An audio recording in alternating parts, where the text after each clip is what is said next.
F-35는 F-22에 이어 개발된 5세대 전투기이며 큰 특징 중 하나는 높은 스텔스성입니다. 미 공군 사령관은 스텔스에서만큼은 F-35가 F-22보다 더 나을 수 있다라고 밝히기도 할 정도로 높은 자신감을 보인 항목입니다.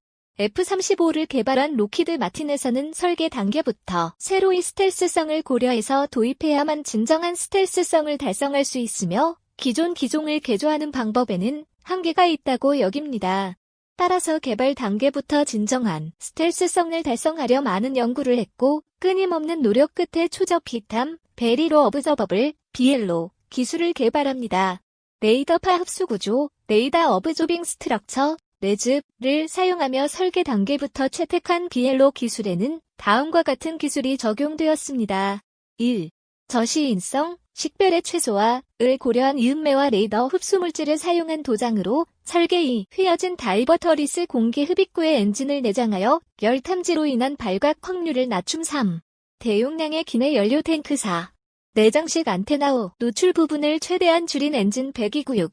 기체 형상, 가장자리 각도의 통일 7. 센서 개구부를 기체 프레임의 일체화 8.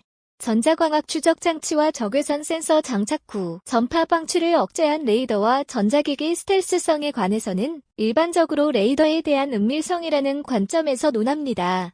분명히 그런 관점은 매우 중요하며 F-35의 경우 레이더에 대한 대책을 충분히 고려하였습니다. 하지만 항공기 탐지수단은 레이더뿐만이 아닙니다.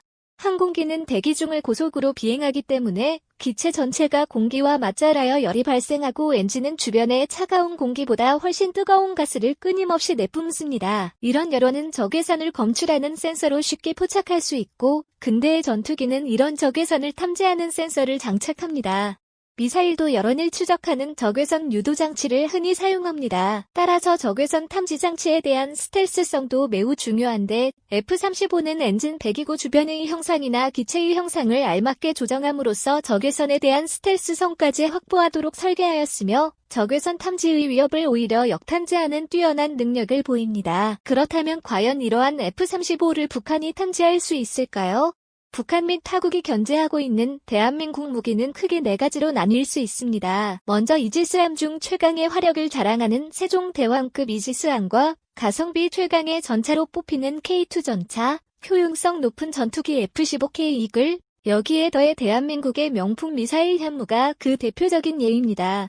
하지만 그 중에서도 유독 북한이 신경질적으로 반응하는 것이 바로 곧 한국에 들어오게 될 F-35 전투기입니다. F-35는 북한의 핵과 미사일 위협에 맞설 수 있는 킬체인의 핵심 전력으로 앞으로 대한민국에서 가장 핵심이 될 공군 전력이 될 것입니다. 아시다시피 북한은 일만 방공망이라고 불리며 방공망이 촘촘한 편이지만 정작 F-35를 탐지할 수 있는 레이더는 전무합니다. 실제 예를 들어보겠습니다. 2017년 미국의 폭격기 비일 랜선은 북방한계선 이북에 무력 시위를 했으나 북한은 전혀 발견하지 못했고 그 결과 비일 랜선은 혼자 시간 낭비를 하게 됩니다. 여기서 비일 랜선은 완벽한 스텔스기가 아니며 스텔스를 어느 정도 포기하고 폭장량을 늘린 폭격기입니다.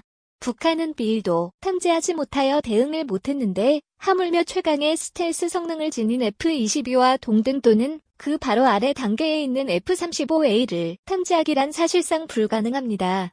애초에 탐지를 하지 못하니 북한이 갖고 있는 지대공 미사일로 F-35를 격추하기란 하늘의 별 따기처럼 어렵습니다.